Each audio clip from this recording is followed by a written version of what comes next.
You must stay at home. If you don't follow the rules, the police will have the powers to enforce them. The Prime Minister has announced the most drastic limits to our lives that the UK has ever seen in living memory. Stay at home and stay at least 2 meters away from people. We have got to put in place the public health surveillance, the isolation, the quarantine, the case finding, the detection. We have got to be able to show that we can go after the virus. What's your estimate for us being able to give someone we just met a hug? Well, I wouldn't recommend it. Really, to get to the point where this is totally sorted is when we have a treatment or a vaccine. The ultimate solution is a highly effective, safe vaccine, but there will be a trade-off. We'll have less safety testing than we typically would have, and so governments will have to decide, do they indemnify the companies and really say, let's go out with this?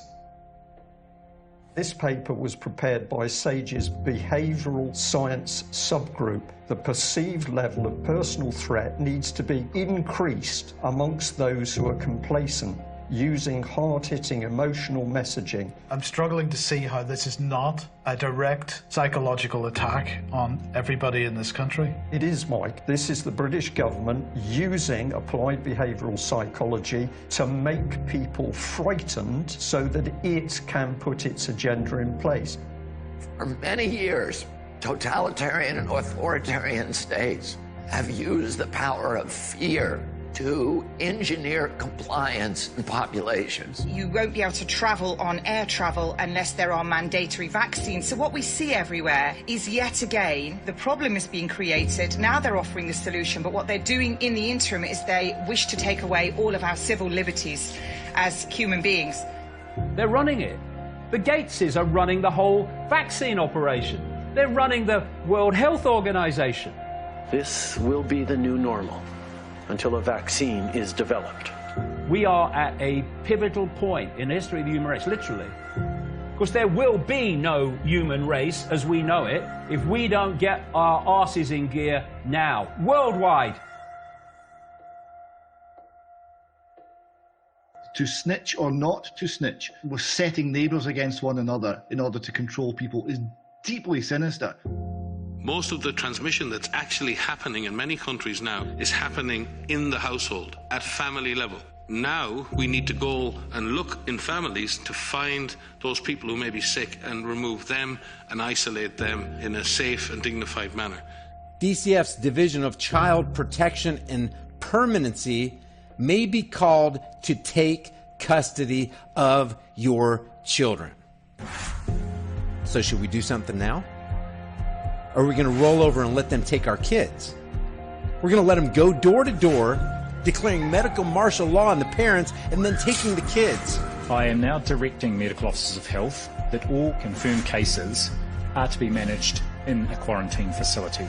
You either get your tests done and make sure you're cleared, or we will keep you in a facility longer. So I think most people will look at that and say, I'll take the test. I don't care who you are, I don't care what walk of life you are from. The moment you start raiding people's houses or even organising a protest, you live in a dictatorship. I've been arrested for my daily walk, for walking down the street. Fascism! This is fascism! This bill enables the police to enter a home without a warrant. Madam Speaker, the police have never held that power. You need to open your fucking eyes, Australia, and understand what's happening. This isn't normal. This isn't a mild inconvenience if we just follow the rules, everything's going back to normal. This is fucked up beyond belief how crazy this is. They ruined our businesses. They've treated us like animals. They're kicking in doors without warrants and taking people away. They're lying on their certificates. They're using palliative care numbers for people that are dying of COVID. The most unethical, immoral thing I've ever heard of in my life. They sat back and allowed evil to run completely rampant over everybody. And we thought that somehow it wasn't going to affect us. But now, man, we're staring into the headlights of something that's going to run our ass over. What the fuck is going on in Australia? That is called treason, people. Treason. Look the word up. This is the time, friends. This is the time. These masks have absolutely nothing to do with health, but everything to do with the complying with a false flag, tyrannical agenda. Nobody is listening. they don't care what is happening to these people. אני מבקש מכם, צעירים, מבוגרים, לכו להתחסן, קחו את הדרכון הירוק שלכם. Protests are not safe. Protests are selfish. Protests are potentially very dangerous.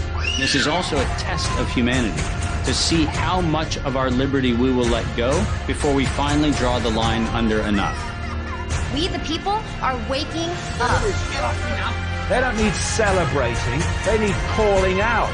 They need exposing for what they're doing. But you don't have a choice. People act like you have a choice. Normalcy only returns when we've largely vaccinated the entire global population. No, I will not cooperate with our own enslavement, and there are billions of us and a handful of you. Our freedom is worth fighting for. Our freedom is worth dying for. Our children will have a future. Our freedom will be upheld. We are the people. We are the power. We are the 99%.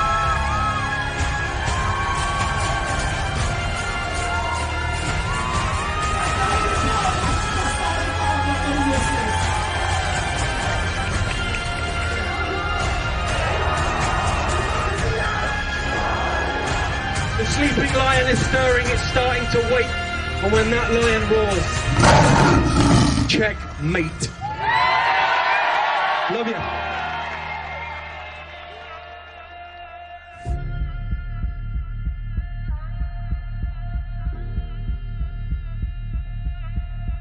This could be the turning point when humanity got off its frickin'